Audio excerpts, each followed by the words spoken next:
Good morning. I don't use this mug very much because it's black, so sometimes I can't see how much coffee I'm putting in it. I either get to where I'm sitting to drink my coffee and there's like only 2/3 of a cup, or it's like all the way up to the brim. So, but today I decided to bring it out because I don't think I've shown it on this, and I've had it for a long time, but I don't think I've shown it on this vlog yet, or on this channel. Anyway, welcome to Web of Stories. My name is Melinda. It is Friday as I am filming this. You will see this on Saturday, and it's time for my weekly wrap up.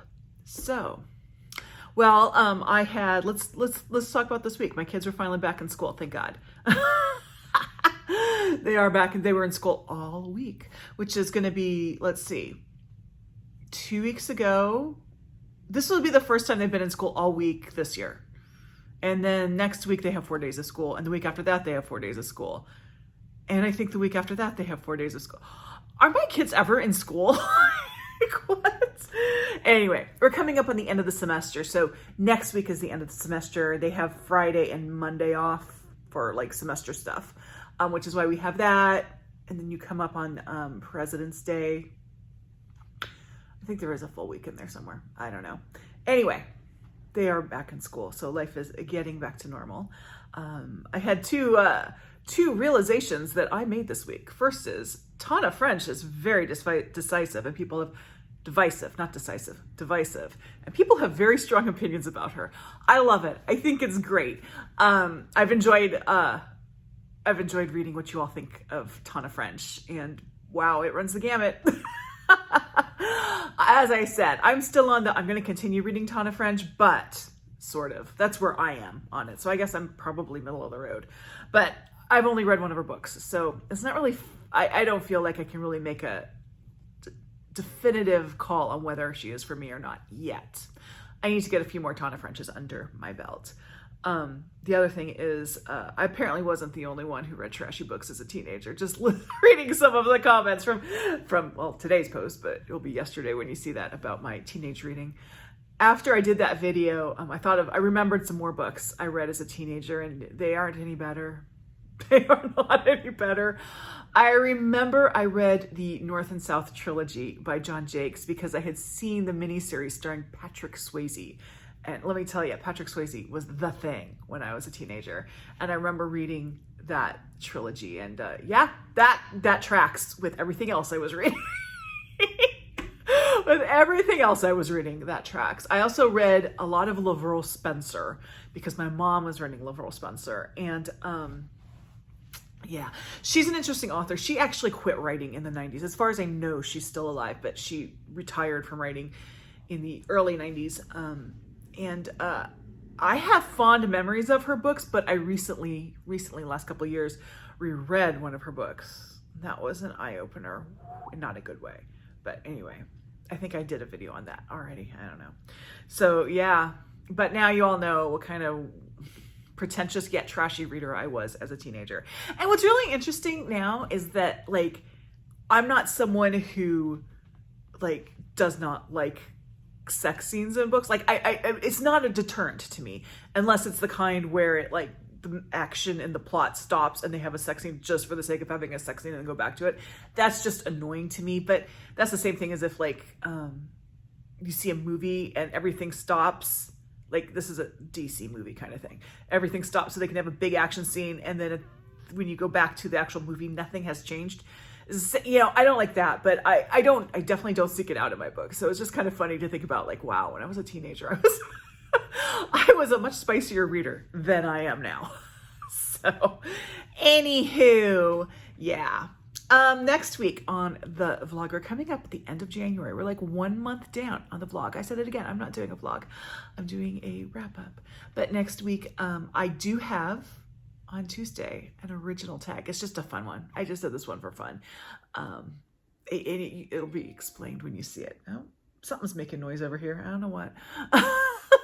But then I am going to do an extra video, and I'm going to film it right after I do this. But I realized I hadn't done my February TBR yet. And I tried it, you know, my sort of general schedule is Tuesday, Thursday, Saturday. I'm just going to throw this in, I think, probably on Monday of next week. because I do want to get it before February in. It's not that long. So there'll be an extra video next week. Still have to film it.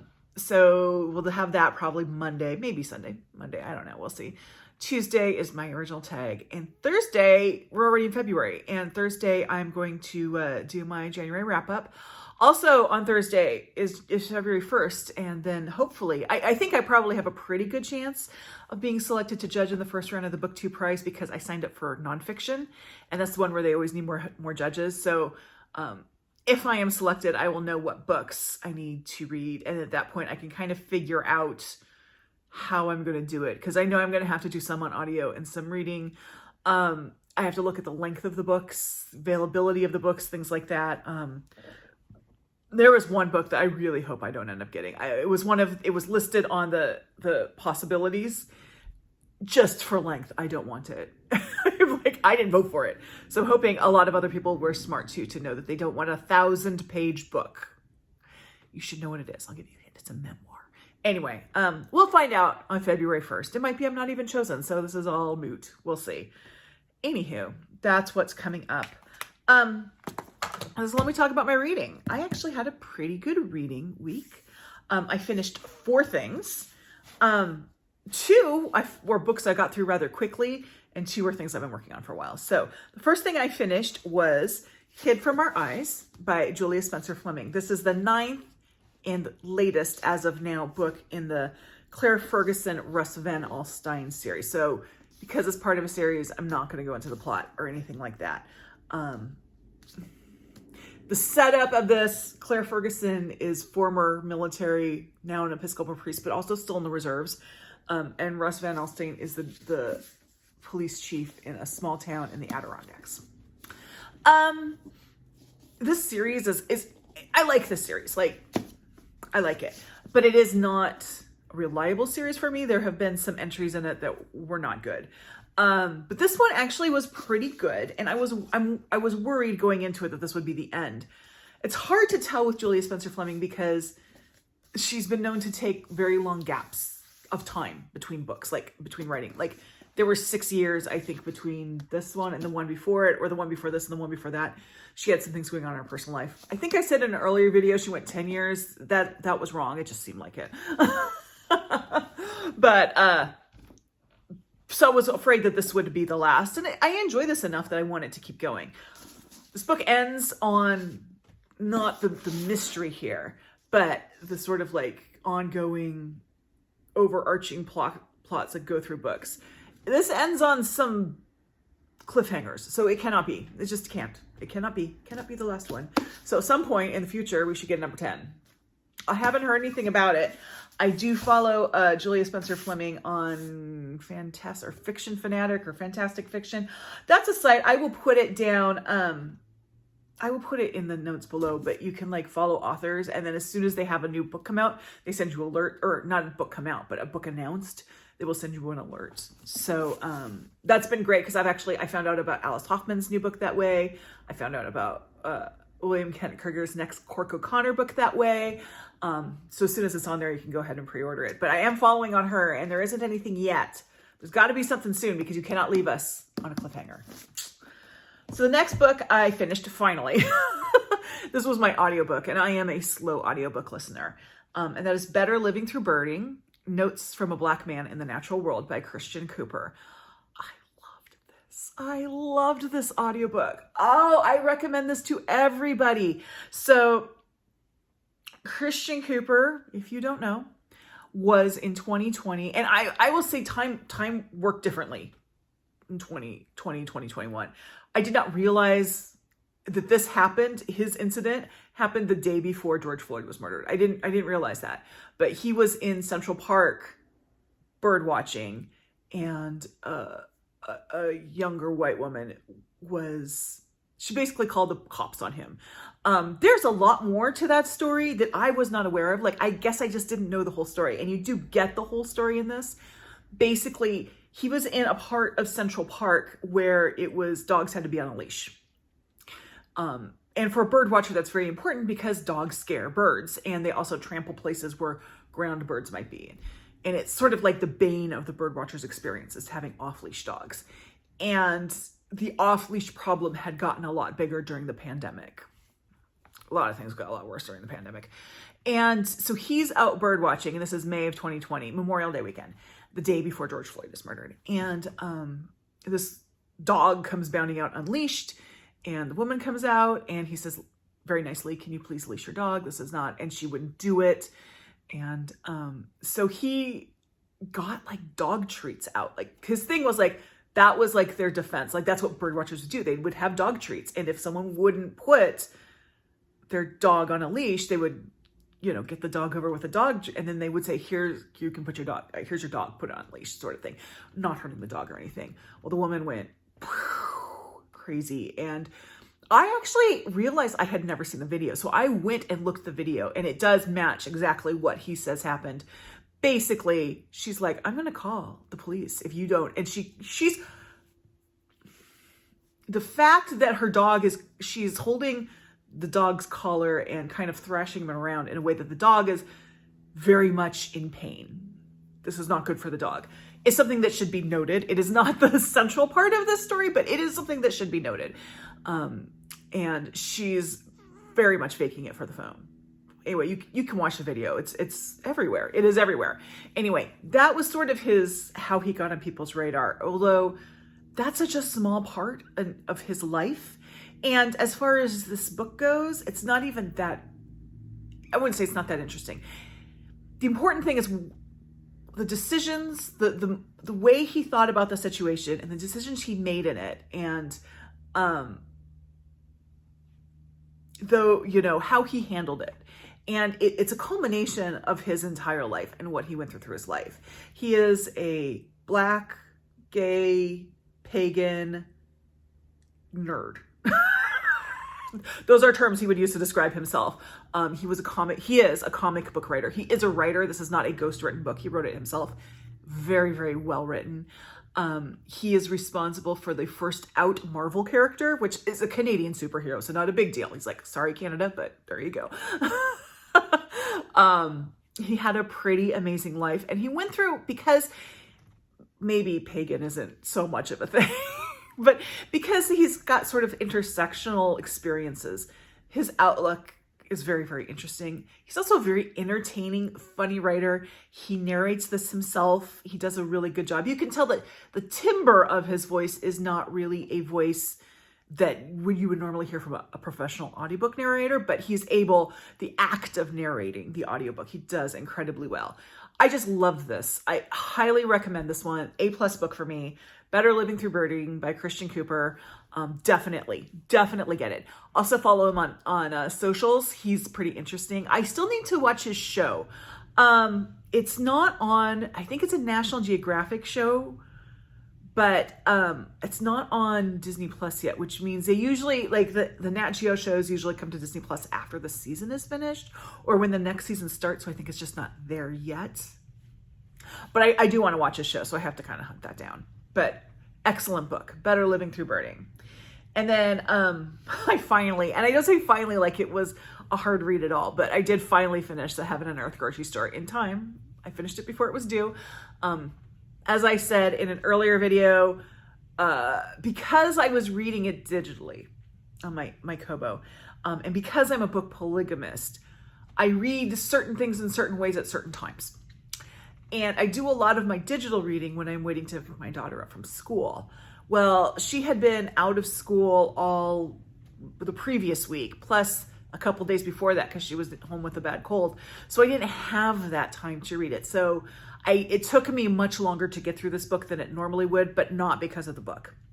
And my thoughts on, I just looked at I just called him Hames McBride in my thing, my spreadsheet. You know, I ended up giving this an A+, and I think it deserved it, but it was an A until the very, very end, like until the epilogue. I think it came together really well. It was definitely an enjoyable read, very colorful characters, but the oomph didn't hit me until the very, very end. it's not quite there to an 8 for a 5-star book for me. I know it's a 5-star book for a lot of people, and I can see why, but for me, it just wasn't quite 5-star-ish. If I were to give a 5-star to something that I read this week, it would be Better Living Through Birding before, and I might still up it. I gotta be honest. I am still thinking about Better Living Through Birding. Anyway, it would be Better Living Through Birding and not the Heaven and Earth grocery store. But it's still really good, and it's well written, and I do recommend it. I can't think of any negative reviews I've seen of it. Not saying they aren't out there, I just haven't seen them. But yeah, I enjoyed it. I wish it didn't take me so long to read, but that's just the nature of life. And then the next book. So this is one of 2 books I'm going to talk today, and this is completely coincidental that I have 2 of these books. They're 2 crime novels in translation inspired by Agatha Christie. So let me take a step back. I was listening to the podcast Tea and Murder, which is an Agatha Christie podcast where the host will invite various people on, and the guest will choose a book, Agatha Christie book that they want to discuss. And on the last episode, which was the most recent episode, the last episode of season 2, she had Ragnar Jónasson on, and to talk about Murder in the Links, which I thought was an interesting choice because that's not I don't think that's a very notable Agatha Christie, honestly. If I were to recommend, 5 Perraults, this would not be one of them. But he was talking about that. Now, I have read Ragnar Jónasson before. Last summer I read Reykjavik. My father was stationed there as a young man, and he pronounces it differently than like everybody else. So I'm always like, which way do I pronounce it? Reykjavik. Which he co-wrote with Katrín Jakobsdóttir, who not only is a crime writer, but is also the Prime Minister of Iceland. Interesting. And I liked the writing in the book. My issue really with that book was it suffered from the 2 author problem where you could tell when one author stopped and the other author started. You know what I mean? But the writing was fine on both parts. It's just the parts didn't come together exactly. But I had read him before, and I did enjoy his writing. And I was listening to this podcast, and I was like, I think I have a Ragnar Jónasson on my shelf. So I went and I looked, and I have this book, Snowblind. Now, Ragnar Jónasson is not shy in admitting his devotion to Agatha Christie. Reykjavik is actually dedicated to Agatha Christie. And in this book, he, in the foreword, he talks about his love for Agatha Christie. This is his debut novel. I need to go update my information on that because it is his debut novel. But before he wrote this novel, before he became a writer, he was a translator, and he translated Agatha Christie's books into Icelandic. So, and he talks about in this how influenced he is by Agatha Christie. But also he learned a lesson from her, which is Agatha Christie in her autobiography, which was published after she died, and I think she probably talked about this in her life as well, regretted the fact that when she started Marple and Perrault, she started them with the characters so old, because then they couldn't ever age. Because, I mean, if Perrault aged, he'd be like 150 by the last book. The only ones of her detectives that age are Tommy and Tuppence. Everyone else just sort of stay the same, even though time progresses. So he said in this that he wasn't going to make that mistake because he took that note from her. So the sort of central character in this is a man named Ari Thor, I think. I can't pronounce Icelandic. Cannot. And he's 25, which I thought was kind of an interesting thing.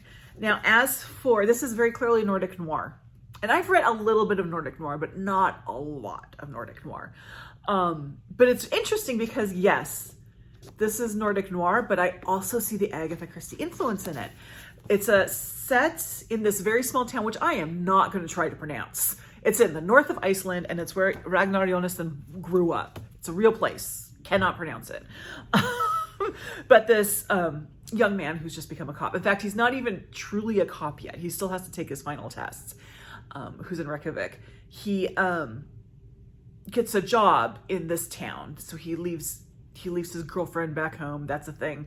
Probably not even that important of a thing to the story, but that's a thing, to go up to this little town where he is like 1/3 of the police department. The police department is 3 people. And it's a town where nothing ever happens. But of course, things happen.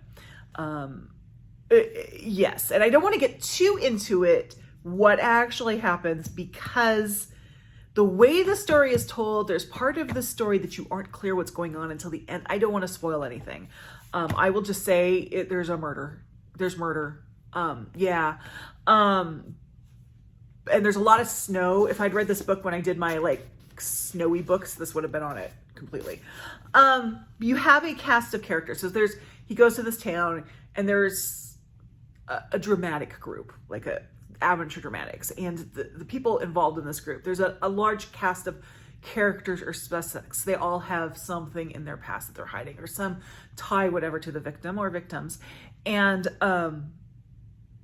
they, you never are quite sure where you stand with all of it.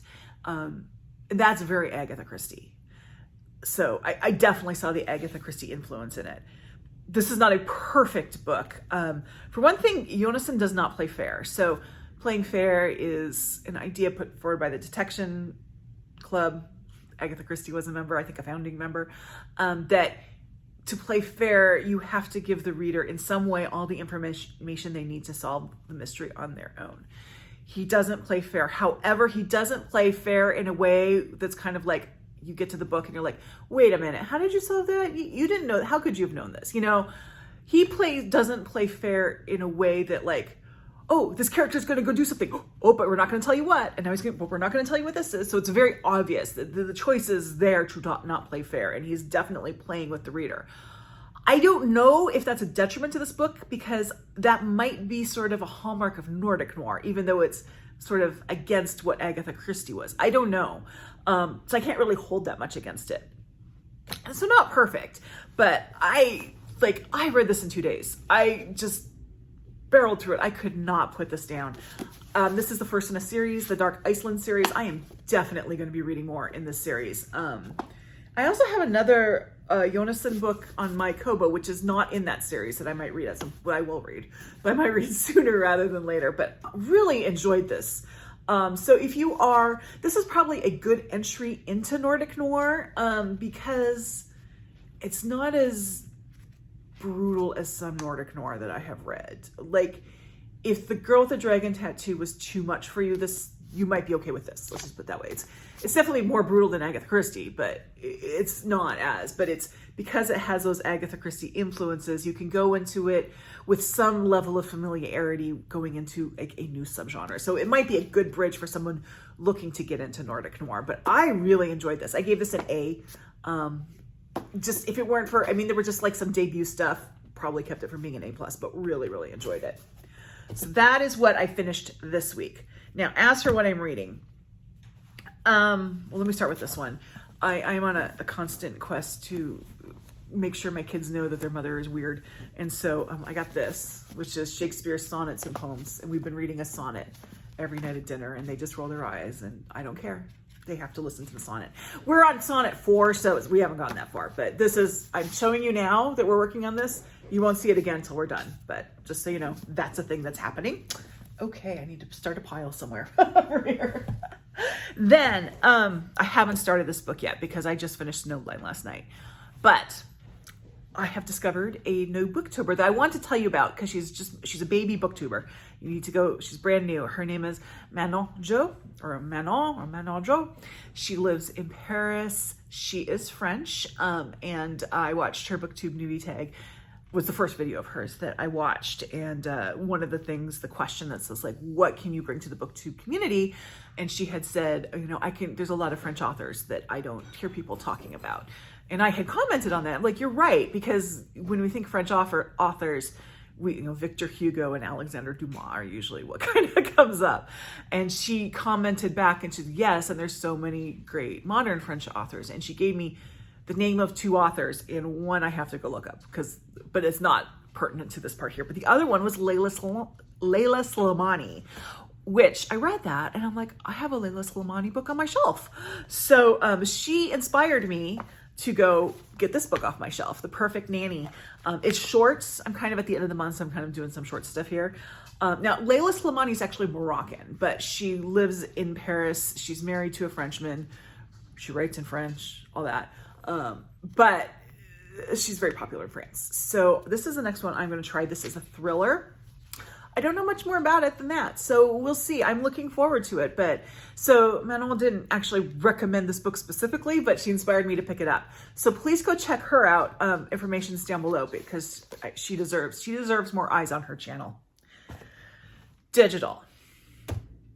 I am now reading The Gap of Time by Jeannette Winterson, which is a retelling of The Winter's Tale by Shakespeare, part of the Bard Room Project. So I'm about halfway through this. It's not very long. It's a kind of interesting, in a way, experience. I don't want to go so far as to say whether or not I like it. My light's blinking a little bit. I'm sorry if it kind of looks weird. Let me see if I can fix this. It's a little better. Sorry. It's a very close retelling of The Winter's Tale. It's set in the modern day, between England and the United States. Most of it now, where I am now, we're sort of still in the early acts of The Winter Tale. So we're dealing with Leontes and Hermione and all this. And this book, because it is a close retelling, you can always tell who the characters are. Like Leonidas, excuse me. Did I say Leontine? Leonidas. Leonidas is Leo or Leon, one of them. And Paulina is Pauline. And so the names are pretty clear who they are. I think the only character that has the same name both ways is, well, Hermione is called Mimi, although her name is Hermione. But then Perdita, but we haven't gotten there. We are introduced a little bit to Perdita. So that whole thing about them finding Perdita, that's kind of early. And then we go back to before Perdita is born. This book is, when you read Shakespeare and you read Leontes' behavior, it is unhinged. It is unhinged. And it's very Lear-like in some ways. It doesn't make a lot of sense. But that's kind of where you are with it. Like, this doesn't make sense. This guy's unhinged. What's going on here? When you put it into a modern context, you add the element of it being very disturbing. She's very true. I mean, I can't say she's Leo or Leon. I can't remember now if he's Leo or Leon. Is not any different than Leontes. Like the general behavior. But it's pretty terrifying the way he is in this. There is, I will tell you, an incident of rhymes with tape. So it's not an easy read in that way. I am curious to see. I applaud her for staying so close to the source material in doing this. I'll be honest, I'm probably reading it right now to see how she handles this going forward, because it is such a weird play. But yeah, it's hard. I'm hoping to be done with it in a couple days. After I finish that, I'm going to read Indigo by Beverly Jenkins, which will be my first romance in a very long time. And I'm only reading it because the Book Cougars are doing a read-along, and that's their romance is their theme for this year. And that's their first book to do a topic on. So I need to start that. And I've never read Beverly Jenkins. I've heard good things about her. But that will be a nice palate cleanser after this one. Because part of me was like, maybe I should just give up on this and read the YA book, which is called Exit Pursued by a Bear. And it's about a cheerleading team, I think. I didn't look that closely at it because YA doesn't really speak to me. But I also am so curious on how this is going to work out. Like, how is this all going to come together? Because it just is. It is interesting because it's making me feel even more critically about the play, because I'm seeing it in a clearer way through this retelling. Does that make any sense? Anyway, that's what I'm doing digitally. Now, on audio is the second of my crime book in translation inspired by Agatha Christie. And I am listening to Mrs. Mohr is Missing by an author who I cannot pronounce. Information down below. This is translated from the Polish. And it's set, I would say, the early 20th century, I think. I have to verify that. And it's basically a bored housewife. She's the wife of a professor, and she's sort of a socialite doing her stuff, and she's kind of bored, and then she decides to become an amateur sleuth kind of thing. So it's a little Miss Marple. It's definitely more Miss Marple than Poirot. I will say at this point, and I'm not that far into it, but this point, I think the narration is probably better than the book. The narration is delightful. But I'm still listening to it. We'll see how it goes. This is one that was, so I had this already. It was recommended to me through the My TBR service, the Book Riot My TBR service, and I just hadn't gotten to it. But then I'm also doing a Storygraph Reads the World. So every year they decide on 10 countries and you're supposed to read a book from each of those countries. And one of those was Poland. And when I was trying to find a book from Poland to read, this one popped out at me. And I was like, I already own that. I should just listen to that. So that's what put this on my radar. And I am going to definitely finish it. I'm not sure I have super high expectations about the mystery, if that makes any sense. But yeah. So, but as I said, the narration is absolutely delightful. We'll see how that goes. So that's my week, and I am over half an hour already. I'm very sorry about that. This went longer than I thought. I had thoughts this week, apparently. But thank you very much. Stay tuned for my videos next week. Like, subscribe, all that jazz, and I'll see you next time. Don't forget to join my Discord. I forgot about that. Discord down below. Thank you very much, and I'll see you in the next video. Bye-bye.